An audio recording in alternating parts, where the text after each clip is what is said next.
Pensa Cine ao vivo. E hoje nós temos Diego Gozzi, o grande Diego Gozzi, várias histórias do Diego que eu vou entregar hoje. Ô, Brincadeira, Diego. louco.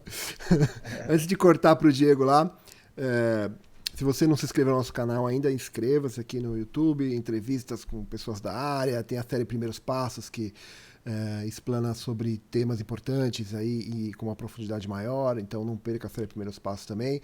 E segue a gente no Instagram também, todo dia tem uma série diferente, conteúdo novo, inédito todo dia, exclusivo lá, só tem lá, não tem aqui no YouTube, tá? Então vai lá também, segue a gente lá. E hoje aqui na live, mande suas perguntas, aqui o Diego vai responder. Eu também vou tentar responder à medida do possível, a gente vai tentando responder aí, cobrir as perguntas de todo mundo e participe aí do jeito que vocês acharem melhor. Então vamos lá para São Paulo, tá em São Paulo, né, Diego? São Paulo, terra da garoa, tá frio pra caramba, Como andas, chovendo meu muito velho? hoje. Tudo tranquilo? Tudo certo, cara. Obrigado, viu, pelo seu tempo aí, pela paciência, participar com a gente aqui. E hoje o Diego Imagina. o Diego é mestre literalmente, mestrado e tal, já indo pro doutorado aí. O Diego é mestre de várias áreas aí. E hoje eu pedi pra ele, Diego, vamos fazer um recorte mais sobre roteiro, pra gente se aprofundar um pouco mais em roteiro. Quantos anos de roteiro, Diego? Ah, putz, estudando desde a faculdade, cara. Sei lá, anos 2000, a gente entrou em 99, né? Primeiro semestre de 99, acho que a gente teve a disciplina de argumentos, se não me falha a memória. E, puta, ali eu Poxa, já Diego. comecei a curtir já, assim. E Não comecei entrega a a data, né, pesquisar. Diego? Ah, já foi. Não Puta, entrega a desculpa. data, Diego. Diego eu conheço desde a faculdade, Diego eu conheço desde quando a gente enrolava cabo lá, monitores no estúdio, lembra disso? Nossa. Na Ô, FAAP, pô, Fundação Armando Álvares Penteado, Faculdade de Cinema que a gente fez junto lá. E aí tinha a Patrícia Jimenez, lembra, Diego, que cobria a gente fazia as claro, burradas no estúdio lá. E a Patrícia, tipo, claro. madrinha nossa, falava, não, calma com os meninos, eles estão aprendendo ainda. Lembra disso, Diego? É, Aí, pô, ensinou Patrícia, ó, eu vou muito. chamar a Patrícia aqui, vou chamar a Patrícia aqui um dia, vamos tentar. Patrícia, valeu a pena, Nossa, aprendemos, tá. estamos aí, fazendo. É, pode crer. Diego, várias histórias, hein, Diego? Então, desde aquela época escrevendo, você escreve de tudo, né? Já vi publicidade sua, escrita por você, já vi documentário, já vi filme, enfim, tem escrito de tudo, né?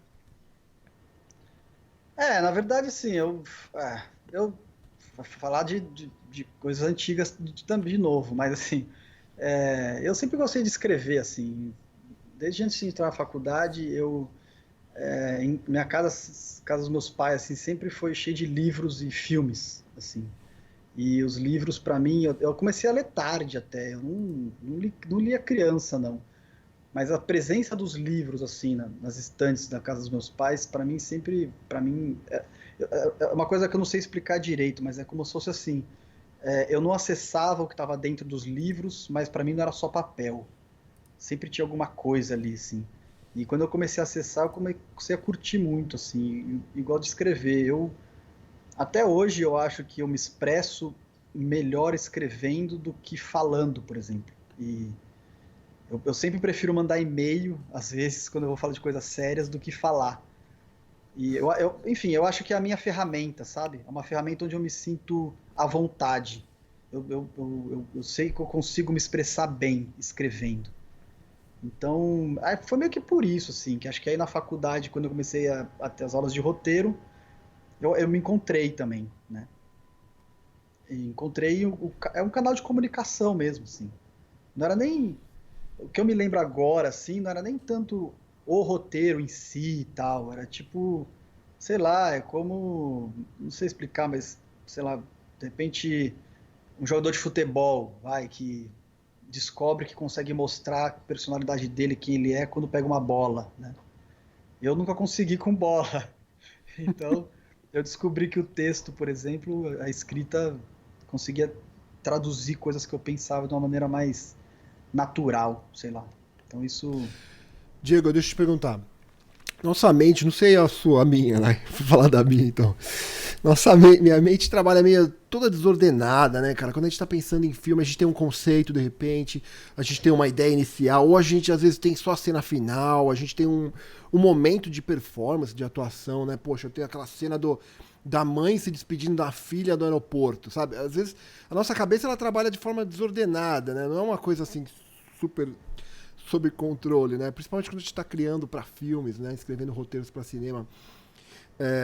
Como é que o que você sugere? Assim, porque de um lado a gente tem as etapas do roteiro, que é uma forma de tentar organizar, né, a nossa mente, assim, em estágios, né? Uma coisa que não é muito... Você se força a entrar nesses estágios, porque é difícil, às vezes. Eles ajudam, mas ao mesmo tempo a nossa mente também não trabalha diretamente nesses estágios. E de um outro lado você tem a estrutura dos roteiros, que também é uma coisa... que não tem muito tem a ver com a história, mas também tem uma certa lógica de construção que a nossa mente às vezes não trabalha, né? Você escreve o terceiro ato e depois você volta para escrever o primeiro, depois como é que você sugere em termos de organização das ideias e até das etapas, vamos pensando nas etapas de roteiro assim, quais as etapas de roteiro que você acha que é importante não pular, assim, tentar desde o começo se amarrar mais assim para que facilite esse processo criativo e essa organização dessas ideias aí, cara? Então, eu digo o seguinte, assim, eu não, para quem quer escrever roteiro, quem quer ser roteirista e escrever, não pode pular nenhuma etapa. Assim, acho que não dá para pular nenhuma etapa, porque todas as etapas elas são fundamentais para o processo e cada etapa vai fazer você acessar um ponto específico do processo. O que não significa dizer que a gente tenha que seguir essas etapas numa ordem pré-determinada por um manual, ou por um professor, ou porque alguém mais experiente falou. Não, o importante é você entender quais são as etapas, as particularidades de cada etapa, o que cada etapa faz, né? E aí a ordem que você vai navegar por essas etapas, aí vai depender muito de projeto para projeto, onde surge a sua ideia, ou da onde vem a ideia, porque às vezes você escreve para outras pessoas também, né? Então você tem que buscar as informações nas outras pessoas, não só na sua cabeça, né? Quando é um trabalho autoral, é você com você mesmo, mas nem sempre é assim. Então, por exemplo, para tentar dar uma ideia um pouco mais prática, quer dizer, qualquer obra de arte, aí não só cinema, não só roteiro, né? Qualquer obra de arte, ela é composta, dentre várias coisas, por dois, vamos dizer assim, pilares essenciais. Talvez essa palavra nem seja tão adequada, mas dois pilares de sustentação essenciais, né? E um dos pilares está ligado às questões materiais e concretas, né? E o outro pilar às questões conceituais. Então, assim, qualquer obra vai ser física. Então, uma escultura, um quadro, vai ter a coisa física ali na sua frente, mas essa coisa física ela vai emanar, transmitir, traduzir alguma questão conceitual. Aquilo vai fazer você pensar em alguma coisa que vai além do físico, né? E no roteiro, no cinema, não é diferente. Então, assim, sei lá, você pode começar a escrever uma história a partir de um dado conceitual, um tema, por exemplo, né? Ou uma moral de história. Então você pode começar assim, sei lá, eu quero falar sobre, deixa eu ver, sei lá, vida após a morte. É um tema. Eu não tenho história, eu não tenho um personagem, eu não tenho uma ação ainda, né? E aí eu vou buscar as ações, ou seja, os dados concretos e materiais, né, de história, que vão poder comunicar esse dado conceitual, né? Mas pode acontecer o contrário, você pode estar tomando banho, aquela ideia clichê, né, de processo criativo. Sei lá, você pode estar tomando banho e vem na sua cabeça uma ação, né? Sei lá, um personagem que ao tomar banho tem um insight e aí se queima no chuveiro e começa a doer e aí descobre alguma coisa, sei lá o que. Então você está tendo uma ideia do ponto de vista mais concreto e material, uma ação, né? Mas essa ação, ela também vai sugerir um assunto, inevitavelmente, né? Então, ou seja, se você começa por um lado, é importante você também depois descobrir o outro lado dessa moeda do que você está trabalhando, né? E se você começar pelo lado do tema, do conceito, você também tem que ir por outro lado criar a ideia do material, né? Uma imagem que eu crio até em aula para dar é como se fosse o Thaumatrope, sabe? Aquele brinquedo óptico dos primórdios do cinema, né? Que você tem um disco, de um lado você tem uma imagem, sei lá, de um passarinho, do outro lado a imagem da gaiola, e quando você gira aqui na velocidade, por conta da persistência retiniana, na nossa cabeça aquilo se funde, né? Então aquelas duas imagens elas passam a coexistir. Então o Eisenstein fala um pouco disso até assim, tipo, obra de arte é isso, de uma certa maneira, é várias coisas, mas é isso também, é a coexistência, ou seja, a existência ao mesmo tempo de elementos materiais e elementos conceituais. Então, percebe? Aí se você pular etapas, você pode, por exemplo, escrever uma história e pensar assim, não estou nem aí pro tema, não estou nem aí, não quero saber se tem tema, se não tem, contém essa história aqui, vou pôr na tela. Bom, as pessoas vão procurar assuntos, né? Pode não ser racionalmente, mas vão procurar, né? Quando a gente sai de um cinema e alguém pergunta alguma coisa sobre o filme, você fala assim, não gostei e tal, e as pessoas perguntam, por que você não gostou? Sei lá, não gostei porque eu não entendi tal coisa. Se você diz que você não entendeu tal coisa, é porque você não encontrou tema, ou você não encontrou motivação para aquela história estar ali. Você não encontrou elementos conceituais, né, que justificassem aquela narrativa. E vice-versa, né?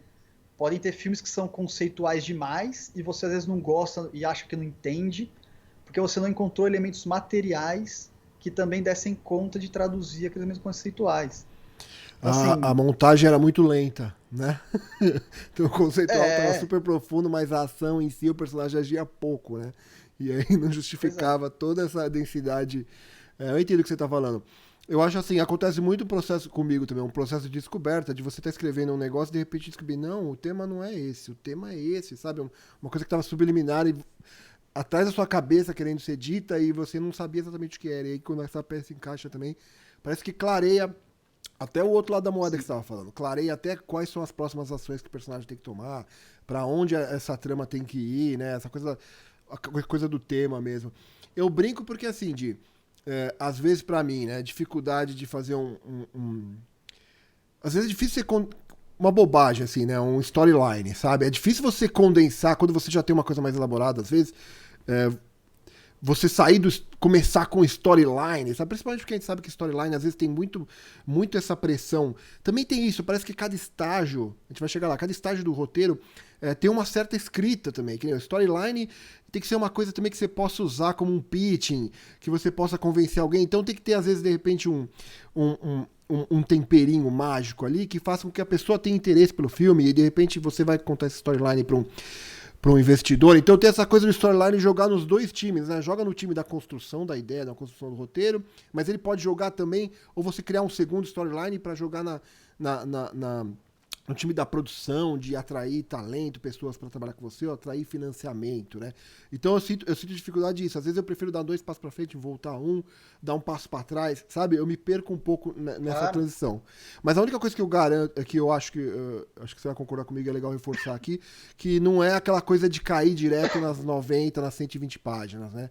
Nunca tentar sair Não, escrevendo seu roteiro de cara, porque fatalmente você vai patinar, vai perder tempo, vai ter que voltar atrás, vai ter que sim. revisitar tudo, reescrever tudo. Então, eu fico no argumento. Você fica no argumento também, Diego, como último estágio antes de, não, agora isso aqui vai virar um filme, eu vou perder lá 3, 4 meses da minha vida escrevendo esse argumento em um roteiro, buscar a estrutura certa para escrever esse roteiro.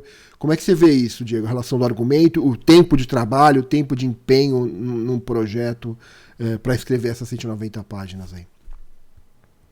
Então, eu também acho que isso é caso a caso, assim. Isso depende de vários fatores. Acho que um dos fatores é o projeto, quer dizer, depende do projeto, ou seja, depende de como começa o projeto, como começa a sua ideia, da onde vem, e de- dependendo de como a coisa acontecer, vai exigir um caminho Ou específico, até né? se você for contratado para escrever, né?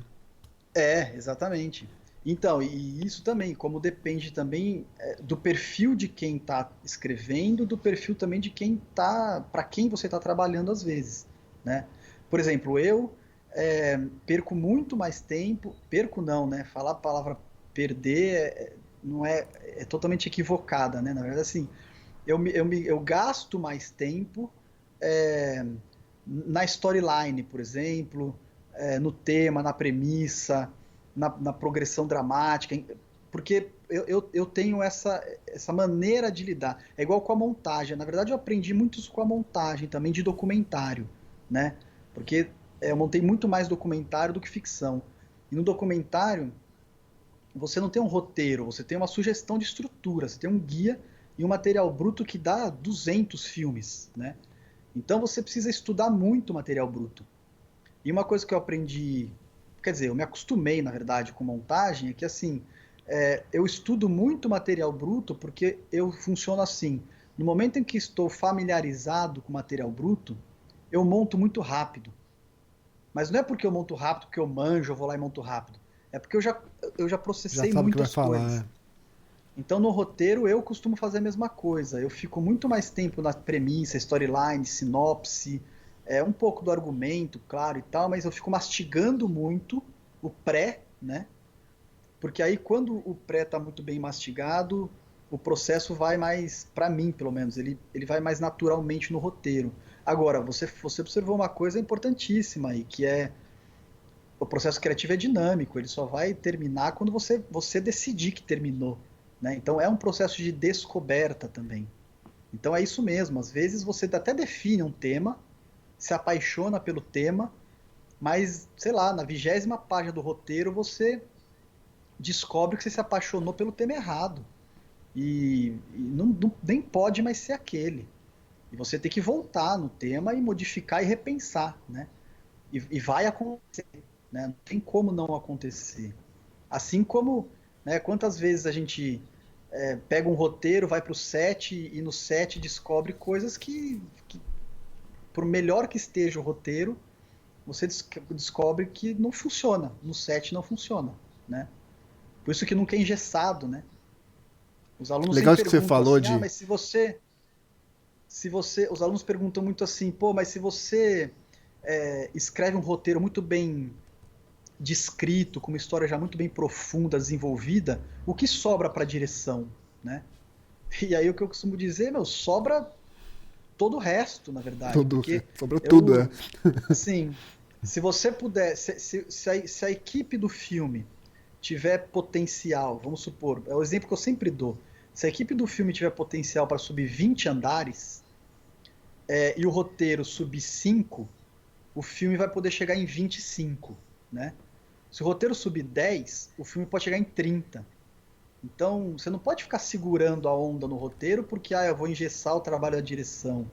Não, a direção vai modificar, vai trabalhar em cima. De novo, né? De novo, digo de novo porque eu falo muito isso em aula, acho que aqui eu não falei ainda.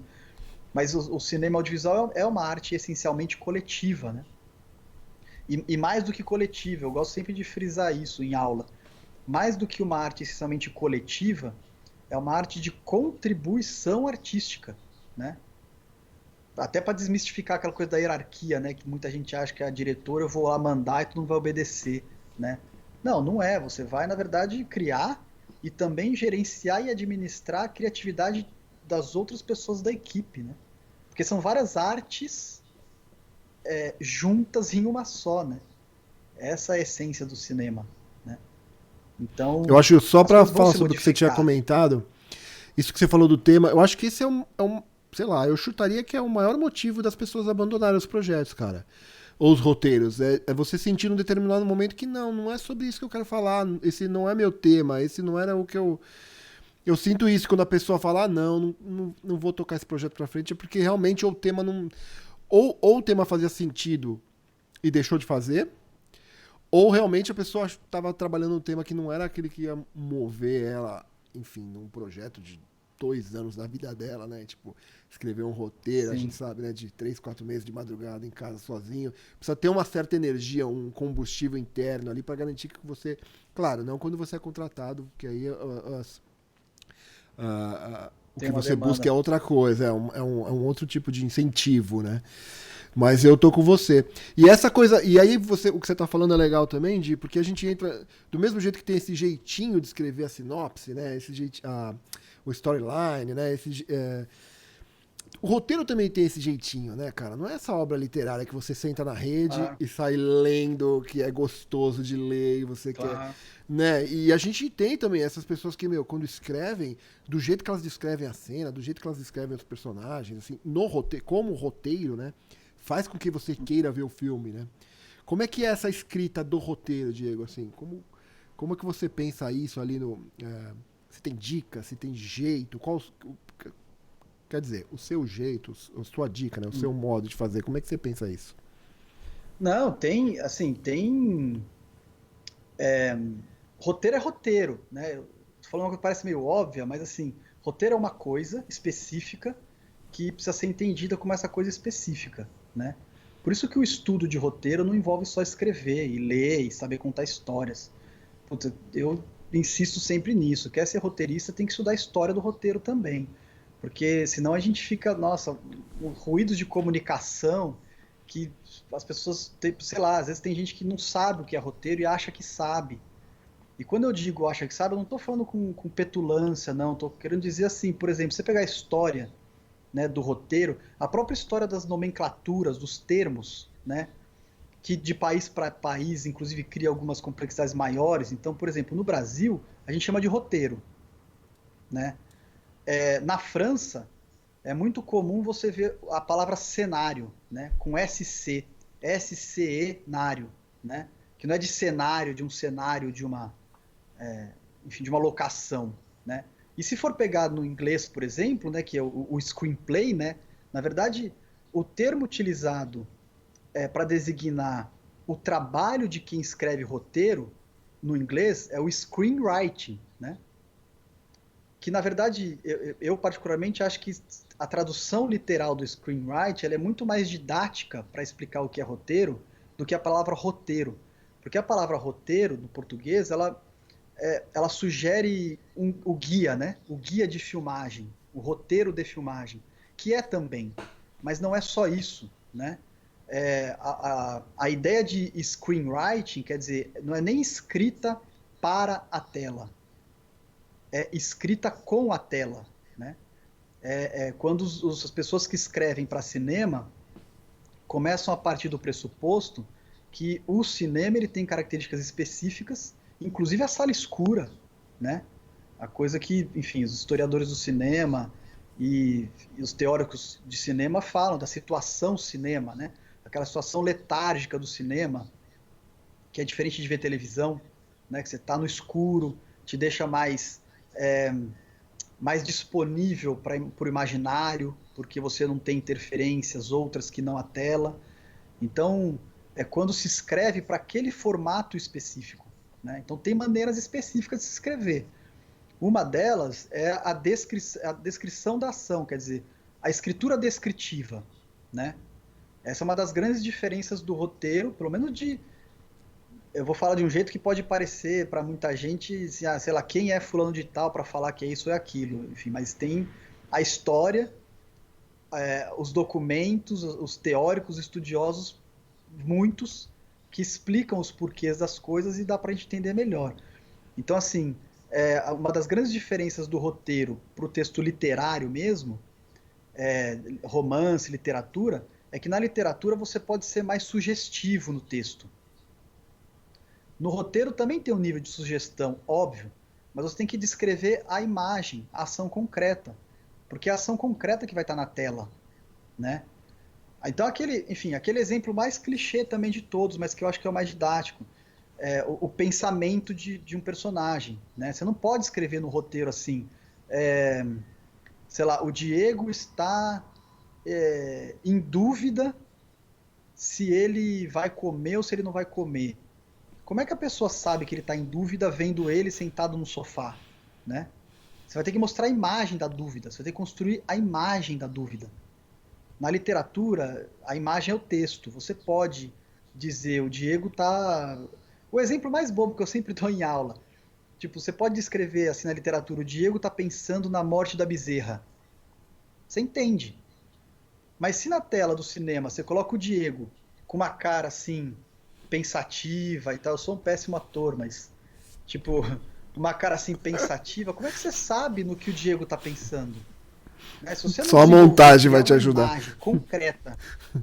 Pois é, exatamente. Então é isso. Tem essas maneiras próprias de se escrever e para isso precisa estudar, precisa aprender. Não basta ser É uma entusiasta, né? arte mesmo, é verdade. E você é Exatamente. engraçado, Diego, porque às vezes você pega na mão uns roteiros que vêm de pessoas que não sabem escrever roteiro. Mas assim, às vezes a veia da história tá forte, sabe? Ou se não, a veia da história não tá forte, mas o tema tá bem estruturado, sabe? E aí vira aquela coisa de caçar ali no meio o que é o que pra você poder organizar aquilo pra levar pra uma produção, sabe?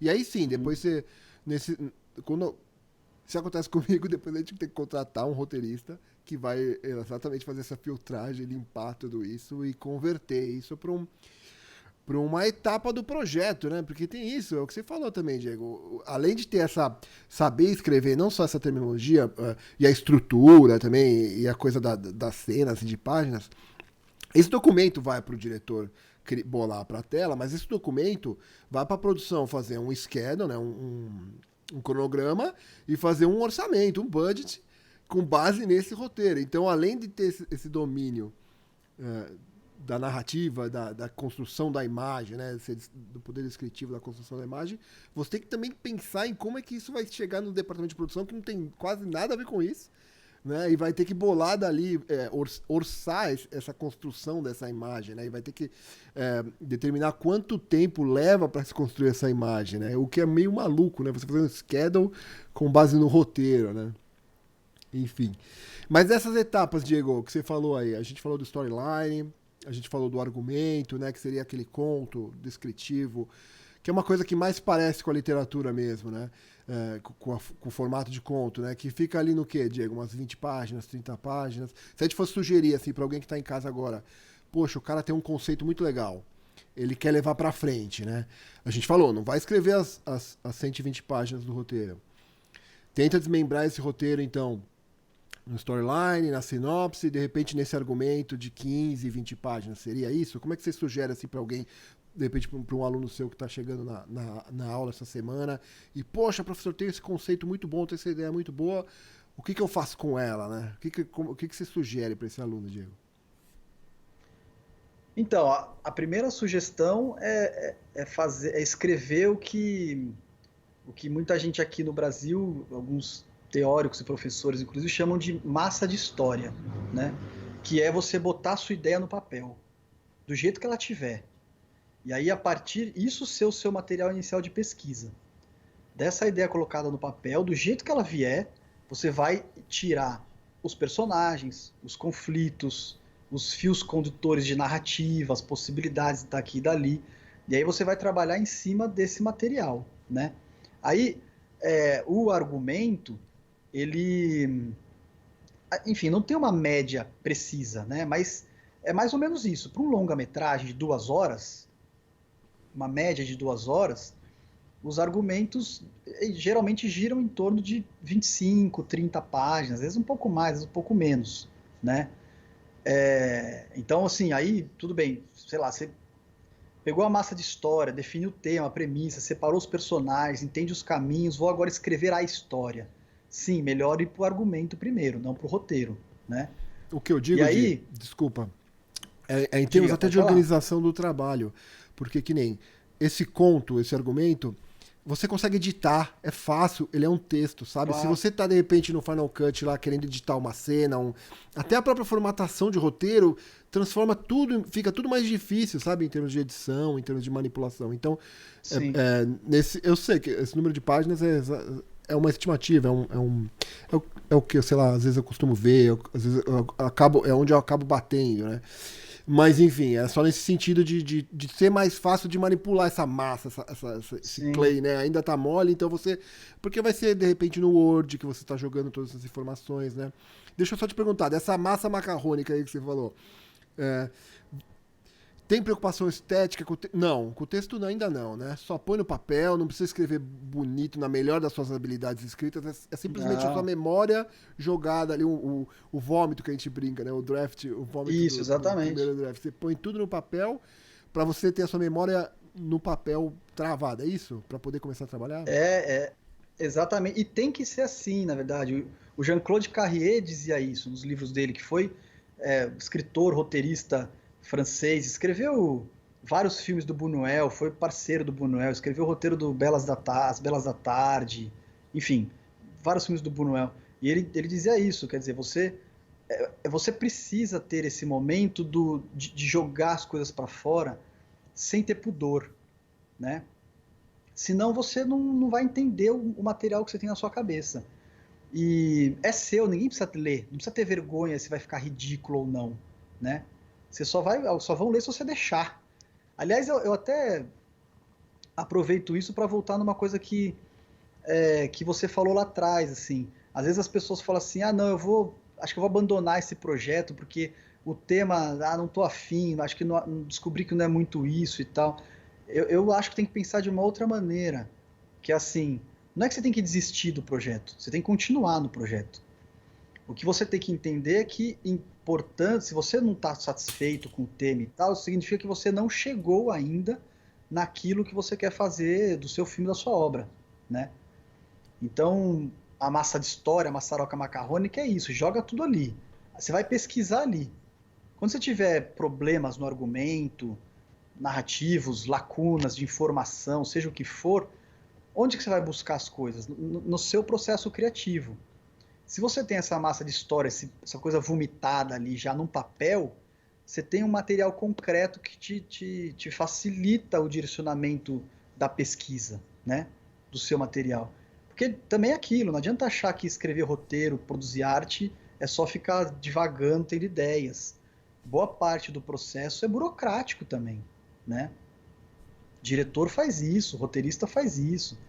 Você tem que saber organizar, concatenar as ideias. Isso, às vezes, é um trabalho, sei lá, quase de exatas.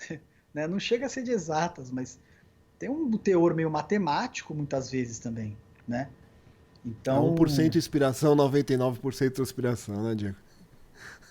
Pois é.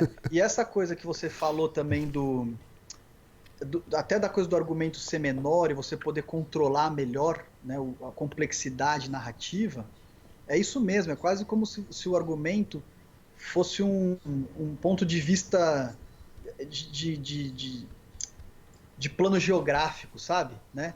Então você consegue ver de lá de cima para ver o todo. Né? No roteiro de longa-metragem é quase impossível você conseguir ver o todo. Você está muito mergulhado num negócio que é gigantesco. Né? Então você precisa de artifícios para poder ver o todo. Por isso que aprender todas as etapas e passar por todas elas é importante. Se você não tiver um argumento para você ter uma visão geral, quando você se perder no roteiro, você não vai ter nenhum material para se localizar. Né? Então a sua vida vai ficar muito mais perigosa, né? Nessa aventura de escrever um roteiro. Né? E tem a escaleta também, né? Aí de novo, aí vai do processo. Eu uso a de cada escaleta, um. cara. Eu só sobrevivo com a escaleta. Pois é. Faço board, sabe? Pôr na parede, assim, as Então, fichinhas. Porque aí eu consigo dar o zoom out que você falou, sabe? Putz, pois esse é. arco desse personagem não tá funcionando. Ou senão, um negócio que eu plantei no começo, sabe? Um setup não tá dando payoff, não tá pagando no final, sabe? É o único jeito mesmo, cara. Exatamente. Porque se perde nessa sentido de Exatamente. páginas, é muito fácil, né? Quando eu escrevo roteiro, quando eu trabalho com roteiro, eu faço tudo. Mas é isso, por exemplo, às vezes eu faço uma escaleta antes de um argumento, né? Justamente porque às vezes eu uso a escaleta para meio que definir a estrutura, né? Aonde cada coisa tem que estar no contexto da história, de maneira muito resumida, onde as informações têm que estar localizadas, qual tem que vir antes, qual tem que vir depois, e aí depois eu faço um recuozinho, vou para o argumento, para ir desenvolver a história já nessa cronologia, vamos dizer assim, que eu criei na escaleta. Mas, de novo, isso depende de projeto. Né? Tem projeto que, sei lá, às vezes Que a ideia você senta para flui, né, escrever cara? Tem e a projeto que história vem. Tem Exatamente. projeto que não sai de nenhum, né? Exatamente. Principalmente os Não pagos, tem né? Parece jeito. que soam mais pra sair, né? Pô, Diego, eu gostei daquilo que você Então. falou, cara. Se você não achou, se você não tá contente com o tema, não é que você tem que desistir, é que você tem que continuar procurando, cara. Porque Isso eu achei muito legal, isso aí que você falou, porque realmente aquele spark inicial, aquela faísca inicial que te moveu nessa direção, né? Se ela tá apagando, você tem que voltar lá e achar ela de novo, né? Não, o tema, vamos para esse lado, e não abandonar o projeto mesmo. Eu sinto muito, eu sinto muito pessoalmente quando eu vejo alguém falar isso pra mim, sabe? Putz, aí aquele projeto como tá, puta, engavetei, não tava curtindo. Porque você é quase que uma paternidade, né? Uma maternidade. É um negócio que tava fermentando ali, né? Germinando, e por algum motivo foi estancado, foi parado, né? Então, quando a pessoa fala isso, como realizador também, eu sinto, dói um pouco no peito de saber que, Sim. poxa, que infelizmente aquela flor que poderia ser tão linda, tão bonita, não floresceu, aquela árvore não vingou por causa de... Porque também quando a pessoa conta a história pra você, você começa a criar o filme na sua cabeça, né? E você também, às vezes, fica querendo ver aquele filme, né? E a pessoa fala por qualquer motivo. Até antes, quando não é nem grana, sabe? É realmente essa coisa do tema, de achar a história, de achar a sua história, né? Que você quer contar, né? E aí você vê esse processo estancado, né? Dá esse sentimento amargo de, poxa, que pena, viu? Tá aí um projeto que podia vingar e não virou, né? Mas enfim, Diego Góes, a gente tá super estourado aqui, cara. Fecha aí seu raciocínio, por favor. Poxa, tava para falar 200 horas aqui. Não, mas só para fechar, assim, eu só queria acrescentar uma coisa a isso, que assim, aí também, eu sei que é difícil, por exemplo, eu sou um cara super ansioso também, eu sofro muito disso, mas a gente precisa também aprender a ter um pouco de paciência. Por que eu tô dizendo isso? Porque essa coisa de engavetar, às vezes é importante engavetar, mas não é um engavetar de lixeira, né? É um engavetar de colocar aquilo ali para deixar aquilo curtir um tempo, para depois você voltar. Então tem que ter paciência de saber que a gente não vai realizar as nossas obras necessariamente no tempo que a gente quer, né? E aí, só para fechar, tem um documentário sobre o Picasso, que chama Mistério de Picasso, da década de 50, eu acho, não me lembro agora, mas é um cineasta francês que faz um documentário sobre o processo criativo do Picasso. Ele filma o Picasso pintando, em time-lapse e tal. E tem um trecho do filme que eu acho fantástico, que explica isso. O Picasso ele vai pintando um quadro em cima do outro no filme. E você vê quadros fantásticos que ele apaga, pintando por cima outro quadro fantástico, outro e outro e outro. E aí, no momento que você já está angustiado de ver tanta coisa maravilhosa que ele pintou e ele não está nem aí para aquilo, ele vai passando por cima. Tem um momento no filme que ele para de pintar e vira pro diretor do filme, documentarista, e diz assim: puxa, acho que agora eu tô começando a descobrir o que eu quero pintar. Quer dizer, é processo, né, assim. Enfim, Machado de Assis, os livros Memórias Póstumas e Brás Cubas, não foi escrito da noite pro dia, né? Machado trabalhou em muitos outros textos para chegar. O Griffith, por exemplo, não fez os longas-metragens dele do dia para a noite, ele fez muitos curtas para poder entender o processo da linguagem e chegar nos longas. Fora as coisas que nem viraram filmes, né? Que ficam engavetadas, né? Mas é esse processo de reescrita mesmo, eu concordo com você. E às vezes não é nem o roteiro, né? Mas às vezes é um personagem que você tinha na cabeça, sabe? Mas de repente ele não vai funcionar aquela história, mas ele pode voltar num outro filme seu, num outro momento. Você ressuscita, em vez de ressuscitar o roteiro, você ressuscita o personagem, né? Acontece isso também, né? Pô, Diego Góes, volta aí, meu velho. Sempre bom falar com você. É sempre bom te ver. A hora que você quiser, cara. Já que a gente tá longe e se fala pouco, me chama mais aí pra gente conversar mais. Vamos. Aí a gente até revisita um pouco essa discussão nos próximos episódios e toca dali em diante. Tá bom? Vamos nessa. Fica bem, meu Beleza, amigo. Cara. Obrigado, cara. Você aí. também. Sucesso aí. Abraço. Valeu, tchau, tchau.